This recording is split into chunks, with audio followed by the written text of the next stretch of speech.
끝이 없으신 아버지 하나님 감사합니다. 주일로 세상 살다가 주님 품에 나왔습니다. 이 시간 말씀 듣고 하나님을 찬양하며 무엇보다 간절한 마음과 기도드릴 때 응답하여 주옵소서. 우리가 한 마음 되어 하나님의 나라와 의를 위하여 그리고 하나님이 허락하신 주님의 몸된 교회와 이 나라와 민족을 위해 기도할 때 하나님 들으시고 응답하여 주옵소서. 감사드리며 예수님의 이름으로 기도드립니다. 아멘. 이 시간 함께 찬양합니다.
은혜가 함께 하셔서 오직 하나님 기뻐하시는 예배, 하나님이 역사하시는 말씀, 응답하시는 기도가 있기를 소망하며 이 장소 기도합니다.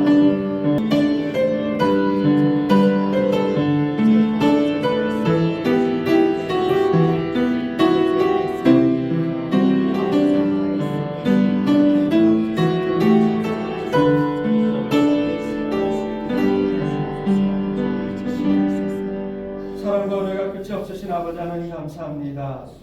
오늘도 하나님의 은혜 가운데 주님 전에 나와 찬양하고 기도드리며 또한 말씀으로 역사하시는 하나님을 만나게 하여 주심을 감사합니다. 아멘. 참 어려운 시기, 혼란스러운 사회입니다. 어찌되었던 하나님께서 저희들을 사랑하신다는 그 한 가지만은 세상 어지러움에 함께 휩쓸려 가지 않고 저희들 꼭 붙잡고 지키게 하여 주옵소서. 아멘. 우리를 사랑하시는 예수님의 이름으로 기도드립니다. 아멘. 이 시간 우리에게 주시는 하나님 말씀은 마태복음 5장 7절의 말씀입니다. 마태복음 5장 7절 말씀.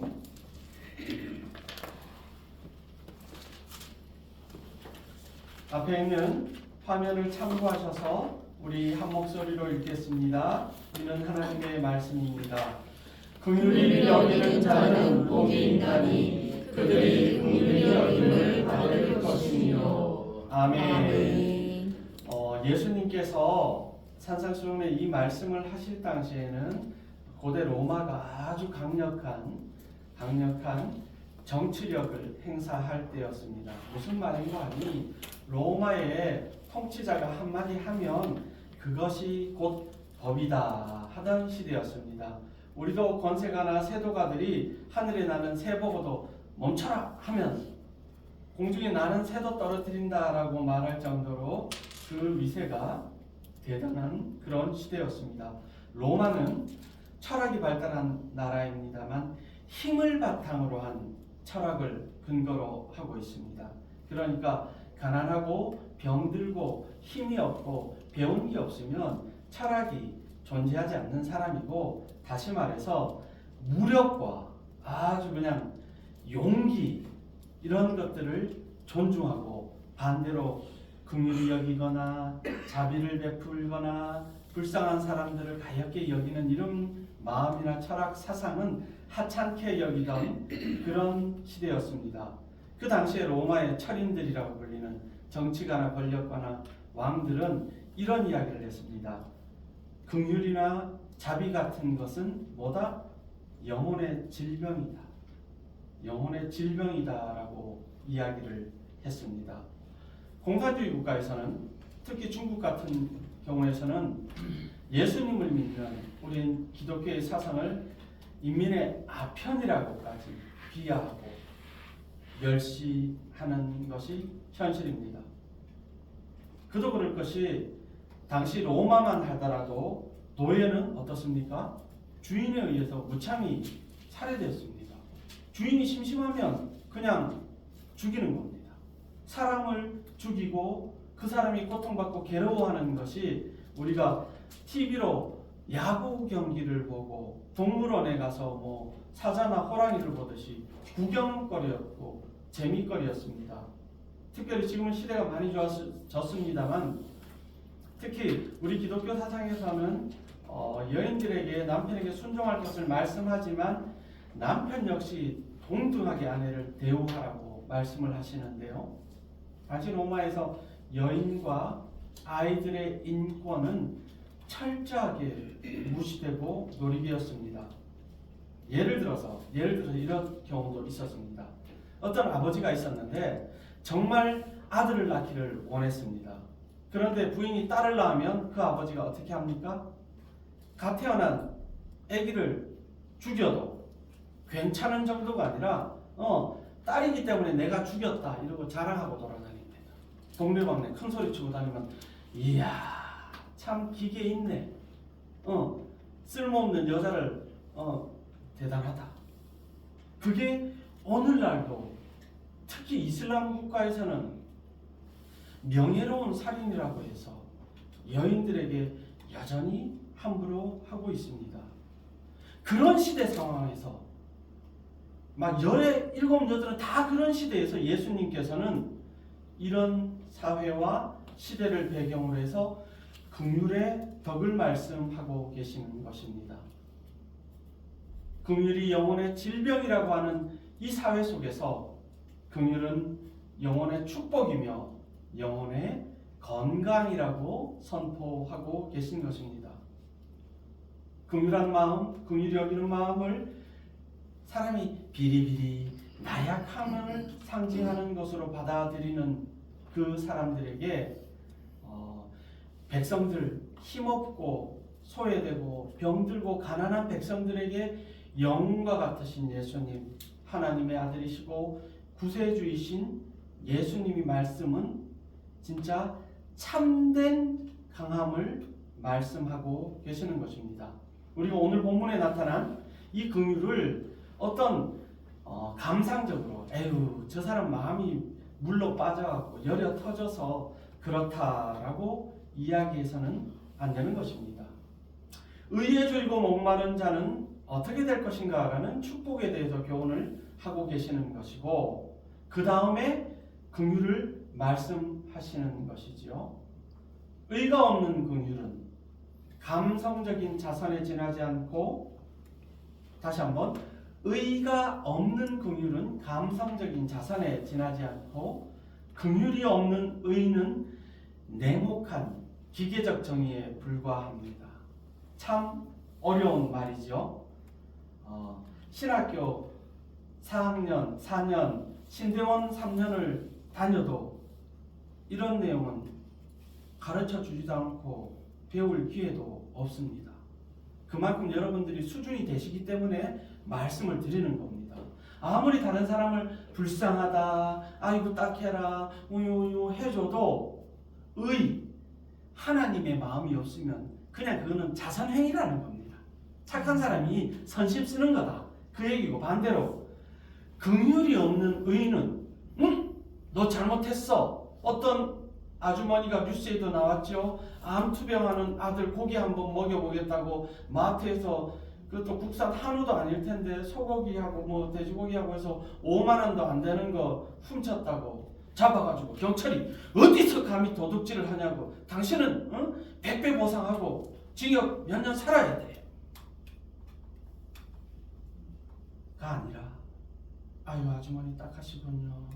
진작 말씀하시지 그러셨어요. 진작 말씀하시지 그러셨어요. 괜찮습니다. 다음부터 필요한 거 있으면 오세요.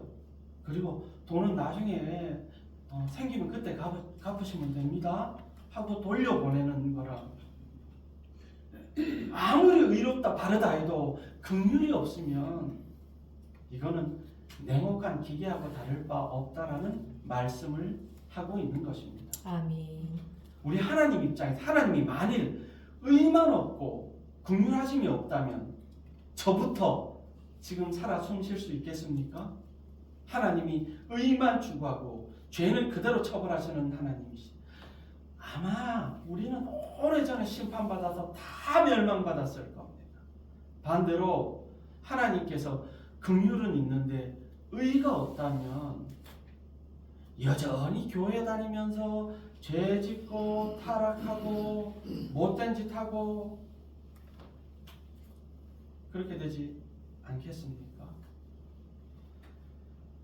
긍휼히 여기는 자는 복이 있다라는 말씀이 이 긍휼의 진정한 뜻이 무엇인가를 우리 한번 생각해 보려고 합니다. 긍휼이란 무엇일까?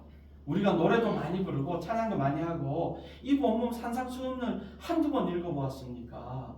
긍휼이 무엇일까? 첫째, 본문에서 말하는 긍휼이란 헬러 엘레오스라는 말로서 조금 철학적이 어려운 말입니다만 당연한 결과로 비참한 상태 속에 있는 사람을 오히려 불쌍히 여겨서 그를 돕는 믿음. 다시 한번 말씀드릴까요? 당연한 결과로 비참한 상태 속에 있는 사람을 오히려 불쌍히 여겨서 그를 돕는 미덕이다. 사업을 하는데 계획이 부족해서 사업이 쫄딱 망했다. 그 사람에게 에휴 거봐 계획이 있어야지. 에휴 다 떨어먹겠네. 당연하다가 아니라 그래도 속상하시지요. 참 저도 마음이 같이 아픕니다. 그래도 우리 같이 기도하면 다시 일어설 수 있습니다. 힘내십시오. 평소에 술을 많이 마셔갖고 알코올 중독에 걸려갖고 간암에 걸린 사람한테 그거 봐 내가 작작 처먹으라 했잖아. 응? 그게 말이 되냐고. 저도 예전에 수술 때문에 병원에 한 3주간 다른 지방에 있을 때 입원한 적이 있었는데 거기는 간호사 선생님이 도와주는 병동이었어요. 그런데 옆에 있는 아저씨가 아유 여기에 노숙하시는 분이에요. 술 때문에 나갔다가 들어오고 병원에서 다 다시 고쳐가지고 건강 회복시켜주면 나가서 마시고 또 들어오고 마시고 또 들어오고 그러는 분이 없는 거예요. 참, 제가 입원할 때 나가셨던 분이 2주 있으니까 또 오시더라고요. 에휴, 꽃이다. 잘 됐다. 내 그럴 줄 알았다. 응? 술을 먹으면 안주도 같이 먹으라 했잖아. 백날 소용이 없어요. 그래도 많이 아프시지요. 이번에 진짜 회복해서 나가시면 정신 바짝 차려. 집에 있는 자식들 생각해서 못 걸으면 줄여봅시다. 그러면 몸도 건강해질 것이고 아저씨 하실 수 있어요. 진심을 담아서 말하는 것입니다. 토마스 왓슨이라는 분이 이 긍휼과 사랑과 은혜라는 단어를 이렇게 관련시켜서 이런 말을 한 적이 있습니다. 사랑과 은혜와 긍휼은 하나님의 품속에 나란히 살아가는 의좋은 새 자매다. 그러니까 은혜와 긍휼과 사랑이 어우러져서 나아가야 한다라는 것입니다. 비빔밥 말씀을 드렸죠. 식당에 가서 산채 비빔밥을 시켰어요. 그런데 도라지는 이만큼 나오고 고사리는 요만큼 주고 밥은 2숟가락인데 고추장은 이만큼 주면 그게 비빔밥이 되겠습니까? 그거 뭐 개밥으로 줘도 개도 안 먹겠어요. 고사리 요만큼 도라지 요만큼 아유 봄나물 또 나은 거 있으면 냉이도 좀 요래 넣고 반찬으로 달래도 좀 묻혀갖고 이렇게 넣고 해가지고 국도 콩나물국 맑은 국 끓여서 넣고 잘 비벼서 먹어야 비빔밥 한 그릇 잘 먹어도 안 하겠습니까?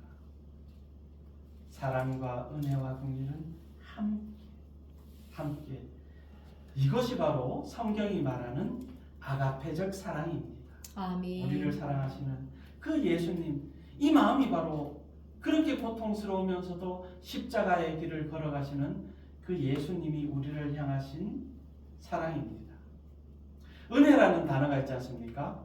우리 애기들 중에도 은혜라는 이름 있잖아요. 은혜의 본래 뜻은 뭐냐 하면 받을 자격이 없는 사람에게 베풀어주는 호의입니다. 은혜는 받을 자격이 없는 사람한테 베풀어주는 호의입니다. 다시 말해서 은혜의 대표적인 사건이 바로 구원입니다.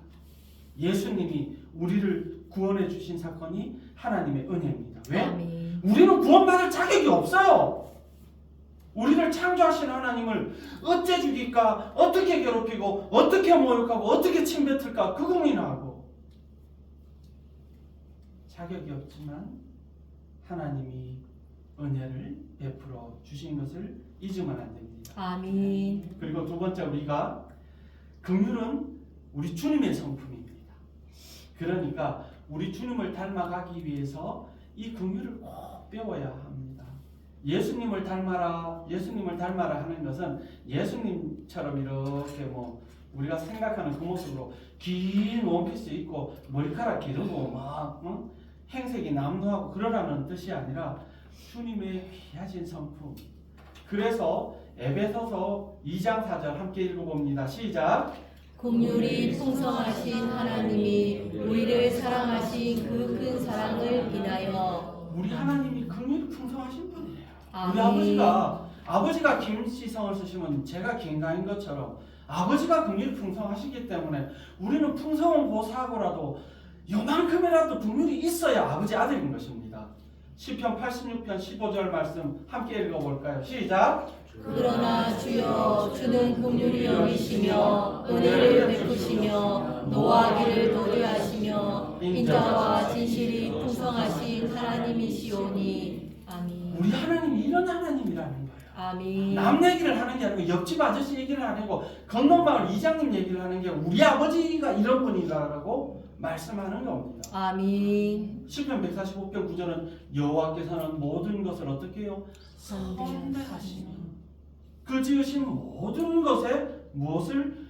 긍휼을 베푸시는 도다라고 찬양합니다.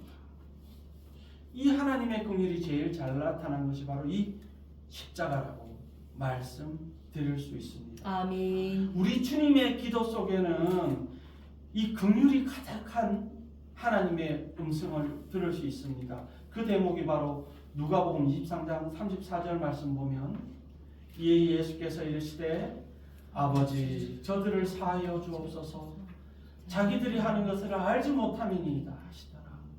그들이 그의 옷을 나눠 예수님이 돌아가시는 그 순간까지도 하나님께 용서해 주세요 하고 이제 이것들은 예수님 옷을 갖다 속옷까지 막 서로 이거 내가 가질래 저거 내가 가질래 하면서 제비 뽑고 나누고 싸운 이유가 그렇습니다. 사형수의 옷까지는 행운의 부적과도 같이 여겼습니다. 그러니까 우리가 뭐 돈 하루방 코를 갈아서 마시면 애 낳는다고 막 제주도에 하루방에 아니 그러면 집 앞에 나가 돌이 천진데 그 믹서기에 갈아고 다 먹으면 되지 뭐 제주도까지 갈 거 있습니까? 그죠? 자신을 죽이시면서까지 우리를 살리시겠다는 그 예수님 앞에 이것들은 아싸 재수 운수 대통이네 그 예수님의 옷가지를 다시 말해서 돌아가신 사체까지도 모욕했다라는 것을 생각할 때 저 인간들이 그럴 줄을 모르셨겠습니까? 그것마저도 감당하시며 하나님께 아버지 쟤들이 뭐를 몰라서 저런 거니까 노하지 마시고 용서해 주세요. 이 말씀을 하고 계시는 분이 우리 하나님입니다. 아멘. 세상 천지의 신이라고 믿는 것들 중에 우리 예수님 같은 분이 누가 있습니까? 세 번째로 이 긍휼이라는 것은 한 죄인이 예수 그리스도를 주와 구주로 믿을 때 이 주님의 긍휼한 성품이 성도들에게 부각됩니다. 내가 예수를 믿었고 내가 구원을 받았으면 내가 주님의 자녀이면 내게 긍휼한 마음이 있는가를 점검해 보아야 합니다. 세상 사람들보다 더 모질게 굴고 이웃에게 말 함부로 하고 어디 가면은 내 욕심만 차리고 다른 사람을 향한 배려도 없고 그렇다면 성도라고 불릴 수 있겠습니까? 로마서 1장 31절 말씀에 보면 사도 바울이 예수님 밖에 있는 이방인들을 가리켜서 이렇게 말합니다. 함께 읽어볼까요? 시작. 우매한 자요, 배약하는 자요, 무정한 자요, 무자비한 자라. 그리스도 밖에 있는 모든 사람들, 예수 안 믿는 사람들, 그들을 가리켜 바울이 이렇게 이야기했습니다. 당신들 똑똑한 것 같지만 가장 어리석은 사람이요. 당신들은 신의가 있고 그럴듯하지만 배신을 잘하는 사람이요. 자기들끼리는 의리 있는 친구네 하지만 결국은 자기들이 손해보는 거 싫어서 정이 없는 사람이요. 그리고 손해보는 거 요만큼 싫어서 다른 사람들에게 자신의 성품을 함부로하는 무자비한 사람들이라고 말합니다. 그렇지만 우리 주님께서는 세상이 그래도 우리는 어떻게 살아라고 말씀하시는 줄 아십니까? 골로새서 3장 12절 함께 읽어봅니다. 시작. 그러므로 너희는 하나님이 택하사 거룩하고 사랑받는 자처럼 긍휼과 자비와 겸손과 온유와 오래 참음을 못 입고. 아멘. 하나님께서 우리에게 입혀주시는 첫 번째 옷이 긍휼이라는 것. 아멘. 옷 안 입으면 아이고 창피해. 내가 이 나이 먹고 빨가벗고 어디를 가겠습니까? 애하고 어른의 차이가 뭡니까? 애 때는 홀딱 벗겨놔도 막 이러고 돌아다닙니다. 예. 부모님 앞이기 때문에 부끄러운 줄을 몰라요. 저희 집 애가 그렇습니다. 다른 애들은 안 그러는데 홀딱 벗고 샤워하고 나서 그냥 엉덩이 내고 춤추고 이래요. 엄마 아빠 앞이니까 안 부끄럽거든요. 마찬가지로 세상 앞에 부끄럽지 않도록 하나님께서 우리에게 입혀주시는 첫 번째 옷이 긍휼이라는 겁니다. 아멘. 내가 하나님을 닮았나?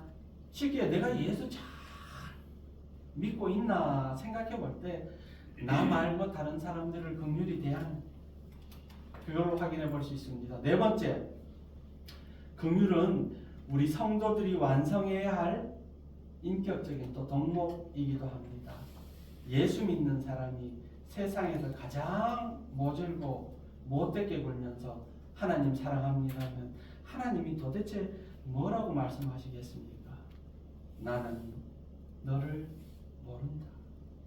그리고 나중에 우리가 주님의 보좌 앞에 서서 마지막 심판 받을 때 하나님 저를 긍휼히 여겨 주옵소서라고 입이라도 떼려면 이 세상에서 긍휼히 여기는 삶을 살아야 합니다. 아멘. 그 말씀 또한 제 얘기가 아니라 성경에 다 기록되어 있습니다.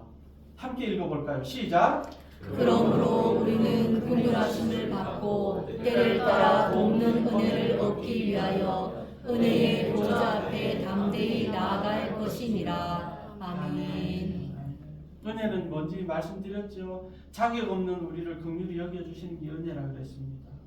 죽을 수밖에 없는 우리를 구원의 은혜를 베풀어 주신 그 하나님께서 우리를 긍휼히 여기시기 위해서 우리는 하나님 은혜의 보좌로 담대히 나아가야 합니다.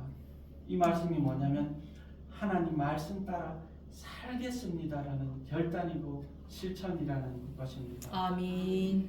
또 우리 예수님이 이 세상 살 때 우리가 하나님 마음에 안 들고 또 잘못할까봐 콕 집어서 이렇게 해라라고 말씀하신 게 있어요. 읽어보실까요? 시작. 너희 아버지의 자비로우신 같이 너희도 자비로운 자가 되라. 아멘. 그냥 착하고 좋은 사람 되라. 그러면 지역에서 언제 뭐 봉사상 하나 받는다가 아니라 예수님이 너희 아버지라고 말씀하시잖아요. 하나님이 자비로우시니까 당연히 자비로워야 한다라는 것입니다. 두 번째로 우리 큰 두 번째로 생각해 볼 것. 그럼 우리가 누구한테 긍휼을 베풀어야 됩니까? 누구에게? 대답은 모든 사람에게. 아멘. 우리 교회 석동교회 성도들에게만 아니 우리 학교 내 직장 동료에게만 우리 아파트 같은 동의 면만 아니라 모든 사람에게. 그 중에서도 성경은 특별히 세 종류의 사람에게 긍휼을 베풀어야 한다고 말씀하시는 게 첫 번째는 불신자들입니다. 불신자들에게 어떻게?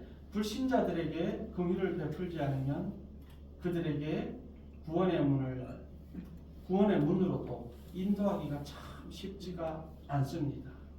우리가 분명히 기억해야 할 것은 그렇다고 억지로 꾸며내라는 것이 아니라 긍휼하신 하나님을 닮아서 믿지 않는 사람들, 아유 저 불쌍한 영혼, 나는 주님 오시면 구원받아 천국 가지만 저희는 어떡하고 나하고 같이 경로당 나오는데 그래서 한 번 더 권면하고 두 번 더 카톡도 하고 전화해서 우리 교회 한번 오이소 해야 하는 것도 그런 이유입니다. 두 번째 우리가 긍휼을 베풀어야 할 또 어떤 사람? 우리를 박해하는 사람들. 정말 힘듭니다. 나를 괴롭히고 나를 못 살게 하고 나를 비방하고 뒤에서 험담하고 근거 없는 말로 나를 그렇게 힘들게 하는데 저도 이게 너무 힘든 거예요. 너무 힘든 거예요. 그래서 날마다 하나님 마음도 함께 해주세요. 하나님 마음도 함께 해주세요.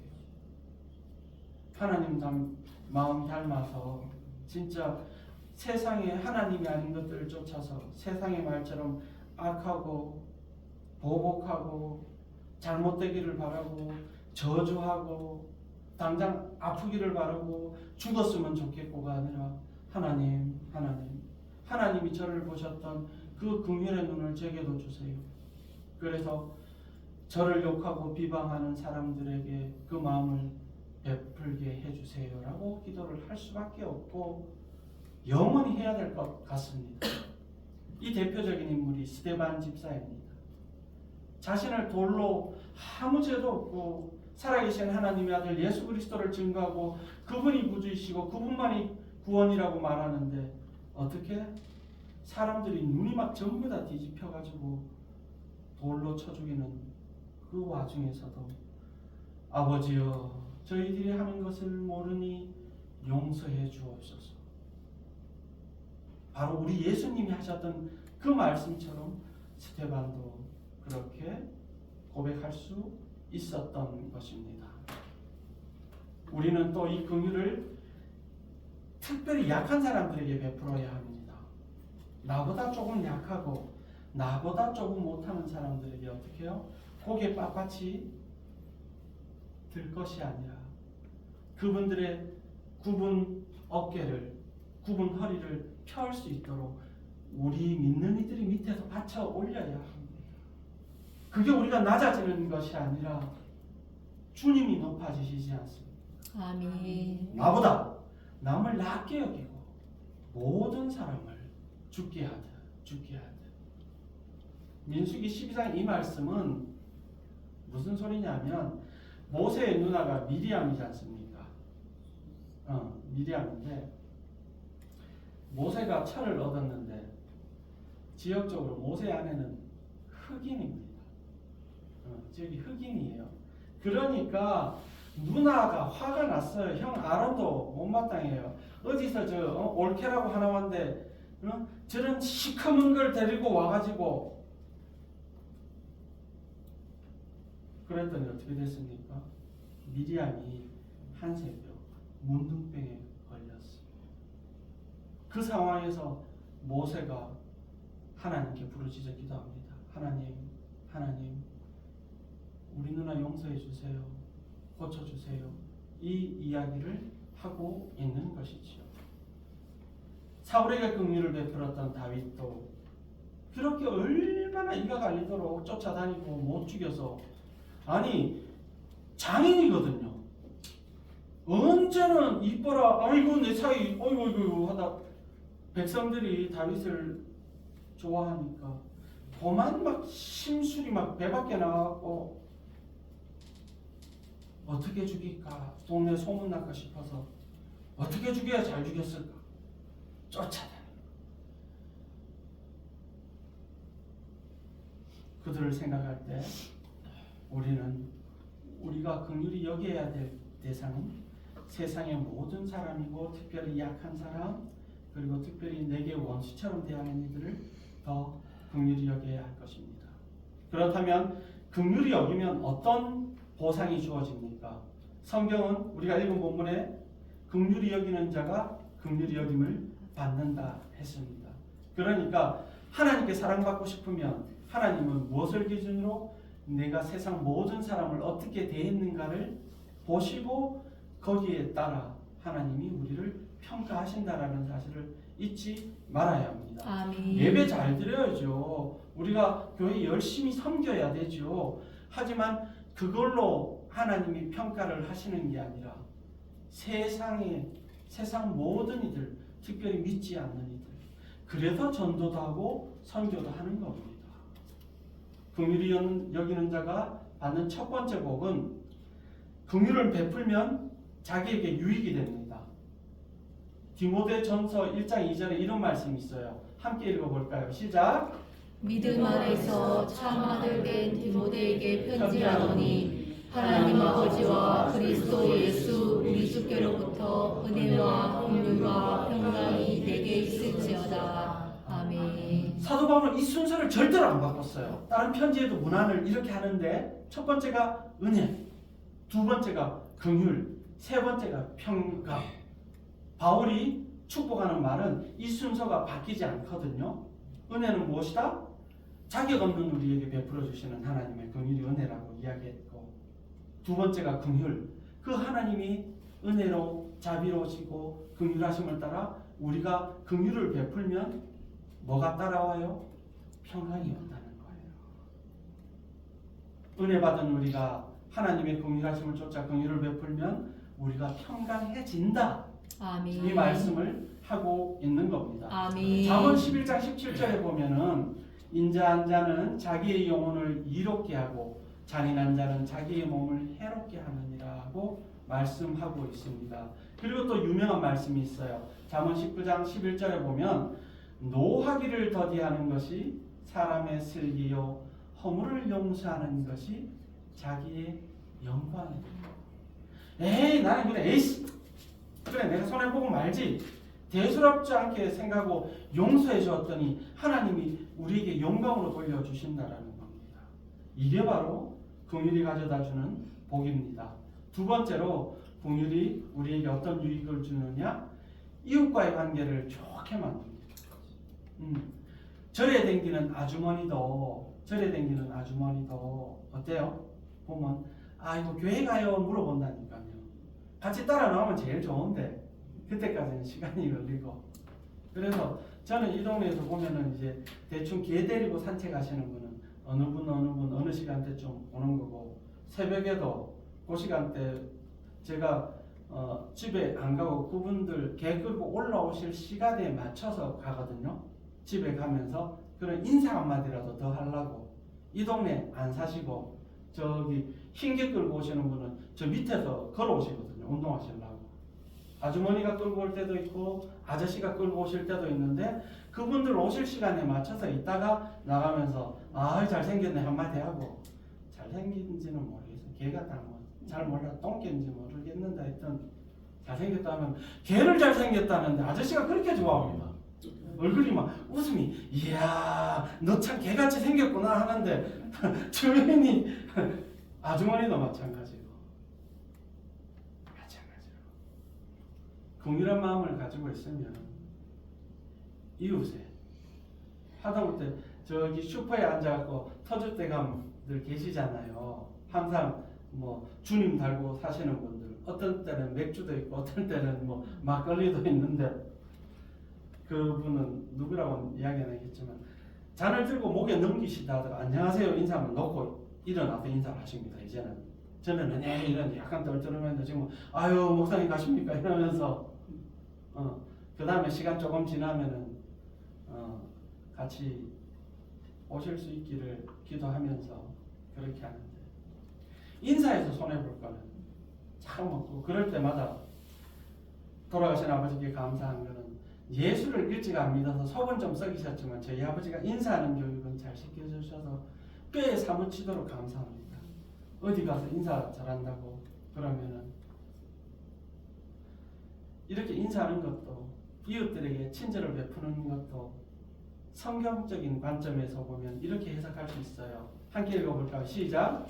스스로 속이지 말라. 하나님은 없인 여김을 받지 아니하시나니 사람이 무엇으로 심든지 그대로 거두리라. 아멘. 하나님은 우리가 진심으로 행하는지 가식적이신 건지, 교회에 연말에 전도 시상이 있어서 이번에는 김치냉장고 1등하면 김치냉장고 준다고 그거 받아보려고 사람 꼬셔서 그냥 데리고 가는지, 정말 하나님이 기뻐하시니까 내가 다른 사람을 사랑해야지 긍휼히 여겨야지 하는지 하나님이 아신다는 것이고, 아멘. 그렇게 심으면 이 말씀이 저는 너무 좋아요. 지금은 심는데 그대로 거둔답니다. 지금은 안 보여. 심어가지고 이제 덮어갖고 물 조금 줬는데 벌써부터 왜 안 나오노 쳐다본다고 근데 하나님은 그대로 거둘 것이라고 말씀하시니까 이 말씀이 은혜고 이 말씀이 감사한 겁니다. 아멘. 그래서 우리는 복음의 씨앗을 계속 뿌려야 되는 거예요. 아멘. 그대로 뿌려야 돼요. 거두게 하시는 분은 하나님이시라는 사실을 잊고 뿌리고 심는 것은 우리가 해야 할 일이라는 것 또한 변함없는 사실입니다. 아멘. 긍휼히 여기는 자에게 주어지는 보상 중에서 참 하나님이 좋은 관계를 만들어 주셔요. 우리를 하나님과 좋은 관계를. 그러니까 하나님께 더 사랑받는다라는 것입니다. 하나님께서 예를 들어 우리가 나중에 심판대 앞에 섰을 때 너는 세상에서 살 동안에 얼마나 다른 사람들을 사랑하고 관용을 베풀고 긍휼을 베풀었느냐라고 물어보시면 뭐라고 대답할 겁니까? 하나님 물어보셨어요. 그래서 그 좋은 예로 디모데후서 1장에 보면 바울은 오네시보르라는 사람에 대해서 이야기를 해요. 디모데후서 1장 16절부터 나오는 이야기인데 원하옵게 주께 오네시보르 집에 긍휼을 베푸시옵소서 그가 나를 뭐 어떻게 그러니까 바울이 복음을 전하다 옥고를 치르고 있을 때 이 오네시보르가 와서 격려도 해주고 또 그 죄인 옆에 같이 있으면 어떻습니까? 신변의 위협을 겪을 그것도 있는데 그런 것도 아랑곳하지 않고 돌봐주고 또 심지어 로마에 있을 때 막 찾아왔대요. 부지런히 찾아와서 하나님의 복음을 전하는 바울 아이고 괜찮으신지 뭐 도와줄 건 없는지 살펴주고 그랬더니 바울의 기도가 원하건대 주께서 그로 하여금 그날의 주의 긍휼을 잊게 하여 주옵소서. 아멘. 우리가 긍휼을 베풀면 긍휼을 입은 이들이 하나님께 하나님 저희를 사랑하여 주시고 저분에게 복을 내려주시고 우리 목사님 건강하게 해주시고 우리 권사님 허리 아픈 건 잘 낫게 해주시고 우리 자녀들 취업도 잘 되게 해주시고 이게 축복의 기도가 그냥 나오는 거예요. 어떻게? 긍휼히 여기 긍휼히 여기 아멘. 그러니까 말 그대로 복의 통로가 되는 겁니다. 그래서 우리가 찬양교회 축복의 통로라는 찬양이 있잖아요. 당신은 하나님의 언약 안에 있는 축복의 통로가 되려면 긍휼이 바탕이 되어야 한다는 것입니다. 아멘. 하나님의 복은 긍휼이라는 문으로 출입하는 거거든요. 긍휼히 여기는 자에게 복을 주시는 거. 이게 참 중요합니다. 반대로 긍휼히 여기지 않는 사람, 내 마음대로 하면 뭐 어때? 이런 분들이 정말 주의해야 할 말씀이 있습니다. 함께 읽어보실까요? 시작. 긍휼을 행하지 아니하는 자에게는 긍휼 없는 심판이 있으리라. 긍휼은 심판을 이기고 자랑하느니라. 아멘. 뿌린 대로 심은 대로 거둔다는 말처럼 우리가 긍휼해야 하는 이유는 긍휼이 없는 사람은 하나님도 얄짤 없다. 울어도 못하네 라는 찬송처럼 울어봐라, 불어봐라, 불러봐라, 떼써봐라. 하나님이 얄짤 없다. 법대로, 원칙대로 내게 베풀 긍휼은 없다 하시면 어떻게 되겠습니까? 그래서 우리가 벌받을 것 무서워서가 아니라 하나님 닮은 우리가 소가 새끼를 낳으면 송아지가 나오잖아요. 송아지가 어떻게 울어요? 송아지가 어떻게 울어요? 음매 울어요? 들리긴 음매 우는데 송아지가 태어났는데 야옹 이러면 앵무새는 그렇게 하더라고요. 제가 다음에 보여드린다 했잖아요. 앵무새가 개들하고 같이 키우니까 멍멍거리고 막 다녀요. 강아지를 고양이하고 같이 키우니까 장난칠 때 앞발로 막 이래요. 냥냥 펀치라고 하는데 환경이 사람을 만드는 거죠. 우리에게는 특별히 긍휼히 여기는 마음이 중요합니다. 아멘. 긍휼을 심은 밭에서는 긍휼이 자라는 거예요. 아멘. 대나무 밭에 대나무, 사과 심은데 사과나무 사과가 나야지. 포도가 탐스럽게 열리면 바람직한 것이 아닙니다. 그럼 어떻게 하면 긍휼히 여기는 사람이 될까요? 막 긍휼히 여기는 사람은 어떻게 할까요? 예수님을 닮아가는 것입니다. 반대로 긍휼이 없고 양통머리 없는 사람, 성경에도 너희들은 이렇게 살면 안 되라고 대표적인 예가 있습니다. 마태복음 18장에 있는 사람인데요. 악한 종아, 네가 빌기에 내가 내 빚을 전부 참감하여 주었거늘 내가 너를 불쌍히 여김과 같이 너도 내 동료를 불쌍히 여김이 마땅하지 아니하냐 하고 주인이 노하여 그 빚을 다 갚도록. 뭔 소리냐 하면 어떤 사람이 있어요. 주인한테 돈을 빌렸는데 어마어마하게 빌렸어요. 10,000달란트를 빌렸어요. 10,000달란트. 한 달란트가 어떻게 하냐면은 무게로 되면 한 34kg 되는 거예요. 그러니까 금 한 달란트, 성경에 달란트 하면은 수십억이에요. 그런데 10,000달란트를 빌려가지고 못 갚으면 이 빚쟁이 이거 막 집 가압류 딱지 붙이고 아니 평생 죽어도 감옥 가서 노역해도 못 갚아요. 그런데 주인이 다 용서를 해줬어요. 그런데 자기 친구 하나가 자기한테 100데나리온을 빚졌대요. 100데나리온 빚졌으면 당시에 아무리 비싸게 쳐도 일당 받는 일꾼들 하루 품삯 정도예요. 자기는 10,000달란트 빚졌는데 다 탕감해주고 진짜 하루 품삯 같으면 식구들 하루 먹을 고기 밥 사 먹을 그 정도밖에 안 되는데 그걸 갖다 네 도둑놈 시키면 네 내 돈 떼먹었지. 고소하고 감옥에 쳐넣었다는 소리거든요. 그 얘기를 주인이 들었어요. 그래서 화가 난 거예요. 내가 네 빚을 다 그렇게 했는데 너는 친구한테 응? 그러면 되겠어 안 되겠어? 그러면 돼야 안 돼요? 예수님은 하나님이신 예수님이 자신의 목숨을 버리셔서 우리를 살리셨어요. 그 빚을 무슨 수로 갚으시겠습니까? 은행에 매달 적금으로 30만 원 넣으면 그 빚 갚을 수 있을까요? 아니에요. 사랑의 빚은 사랑으로 갚는 겁니다. 아멘. 구원의 빚은 구원으로 갚는 겁니다. 아멘. 나를 구원하셨으니 그 구원의 주님을 다른 사람에게 소개하고 안 믿는 내 가족부터 내 자식부터 내 친척부터 구원의 빚은 구원으로.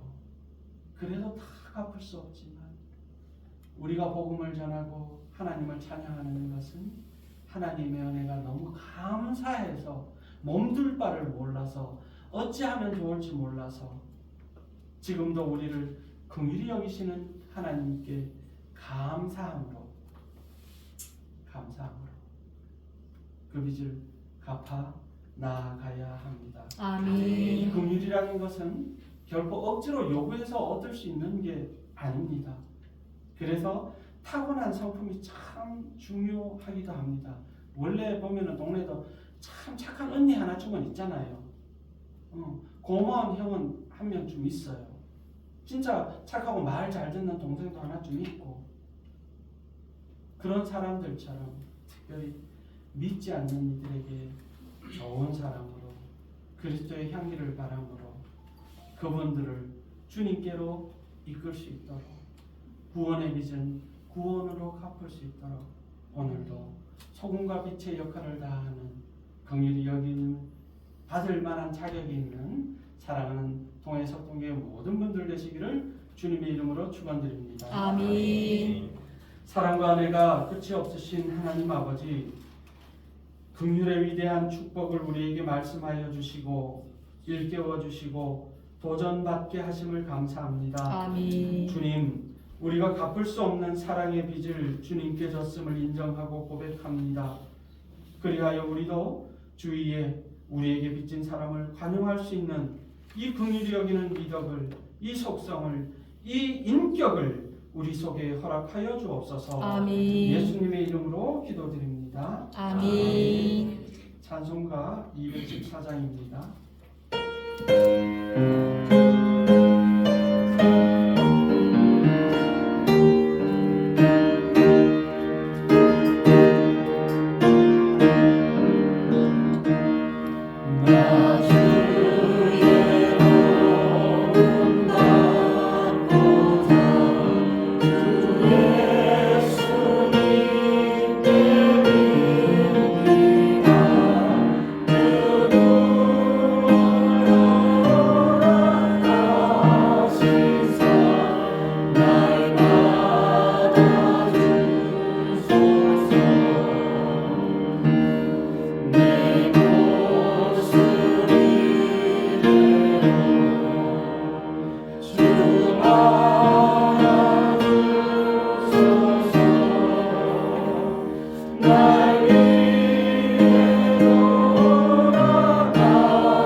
이제 돌아오는 주일은 성령 강림 주일입니다. 그 옛날 주님께서 부활 승천하시면서 우리에게 약속하신 성령을 선물로 주시겠다 하셨듯이 우리도 그 성령을 선물로 받은 줄로 믿고 오늘도 내일도 성령의 인도하심 따라가서 살아가시는 모든 성도님들 되시기를 주님의 이름으로 축원드립니다. 아멘. 주님 가르쳐 주신 기도로 마치겠습니다. 하늘에 계신 우리 아버지, 아버지의 이름을 거룩하게 하시며 아버지의 나라가 오게 하시며 아버지의 뜻이 하늘에서와 같이 땅에서도 이루어지게 하소서. 오늘 우리에게 일용할 양식을 주시고 우리가 우리에게 잘못한 사람을 용서하여 준 것 같이 우리 죄를 용서하여 주시고 우리를 시험에 빠지지 않게 하시고 악에서 구하소서. 나라와 권능과 영광이 영원히 아버지의 것입니다. 아멘.